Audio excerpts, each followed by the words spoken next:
Hi guys, I am so sorry. The camera was acting up and it cut off. Hoping the footage saved though. Anyway, we have our dough out of the fridge and I'm just going to unwrap this from the plastic wrap. Okay, put it all back together. Try to get it uniform size. And I'm going to take a knife and I'm going to wet my knife so that the dough won't stick. And I'm going to cut this into 4 pieces. Okay. And then each piece you take and you roll it into a ball. And if you wet your hands, it's a lot easier.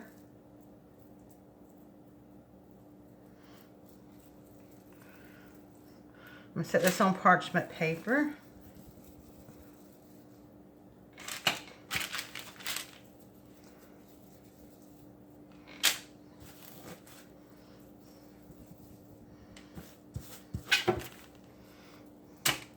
And then I'm going to wet my knife again.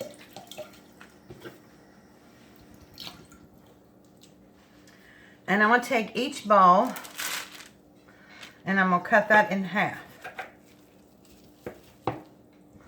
And then kind of shape it into a little bun. And this is going to be your top and your bottom. So you want to try to get them about roughly the same size. I know, don't tell me I should not be doing this with a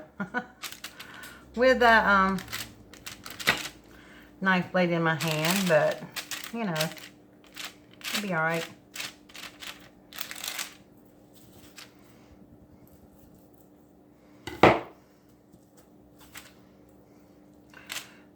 I'm just going to place the cut side down. I'm hoping to get it all on this one pan. They're not going to spread much, so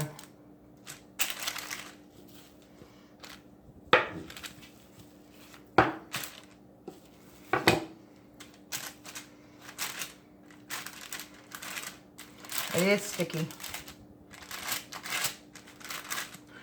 Okay, and like I said, you're going to put this in your preheated oven for 425 degrees for 10 to 12 minutes. And I'm going to get all this done. And then I'm going to come back and show you how we're going to do our potatoes. Okay guys, so as you can see, I have my pan on. And I do have bacon grease in here. Now, you don't have to use bacon grease. It's just my preference. I have the pan kind of hot. I am taking an ice cream scooper. Just a medium-sized ice cream scooper. And I'm going to put this in the pan and very carefully put into the hot grease. But you should hear it, you want to hear it frying like that. And then that's going to get nice and brown. And then we're going to turn them and pray they stay together. Because I am testing this recipe out on you guys for the very first time. I've never done this before. It was just something that I had in my head. I wanted to include it in my new book. And I hadn't got a chance to do it yet. So we're going to see how it goes. Now, as far as the barbecue goes, I did mention this before. If you don't eat pork, I mean, this would be equally good with turkey or chicken. Barbecue chicken would be yummy.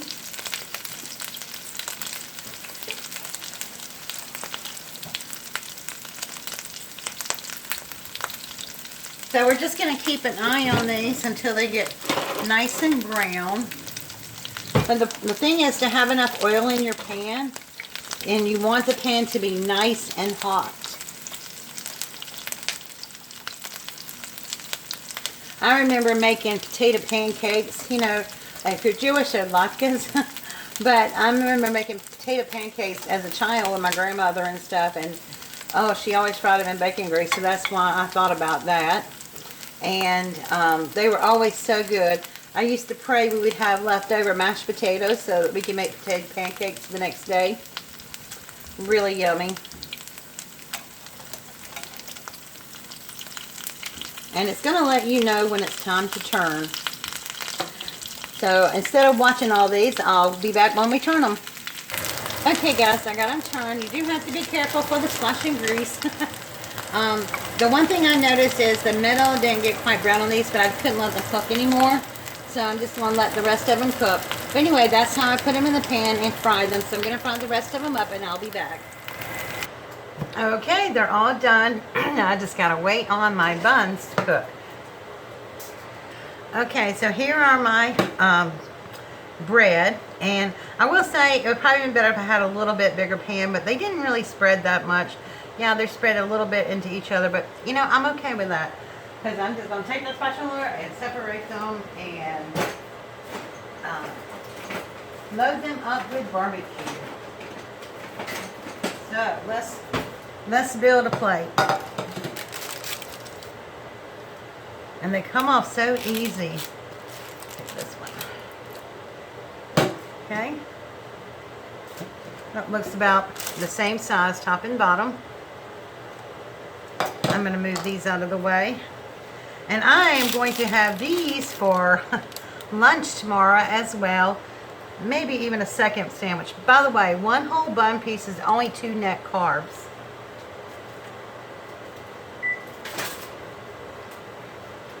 Okay. And I have my barbecue over here in the crock pot. We are going to build a plate now.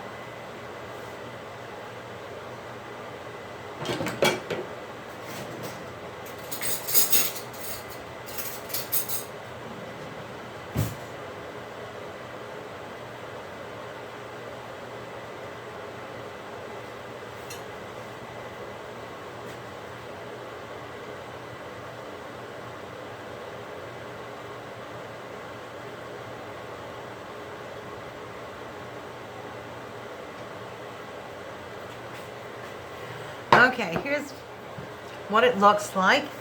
And so I'm just going to put a little extra barbecue sauce on top. And I like to put mustard on my bun. So I'm going to put a little mustard on my bun. These are so good to eat too when you have, like when you want a sandwich or whatever, but I'm so happy with these. Like I said, okay, on these right here, they did cook and they are together. However, I think for future reference that you should chill the cauliflowers, and when it's all mixed up, you should chill it first and then fry them. So, let me put you on pause. Okay, I'm back. I want you to see me take a bite of this. Oh my gosh. Oh, I can't stand it. I gotta get a fork.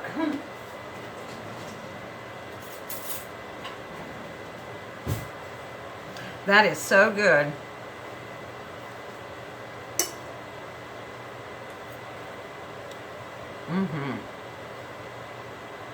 Oh my gosh. You know, I promise you, if you did not know that was cauliflower, you would not know it was cauliflower. This is yummy. Delicious. Alright guys, thank you so much for watching. I am sorry. I'll try to edit and put this together, but if I don't, it'll be part 1 and part 2. The recipe will be below in part 2. So make sure you watch both parts. Alright guys, thank you so much, and I will see you all next week for Keto Living. Bye!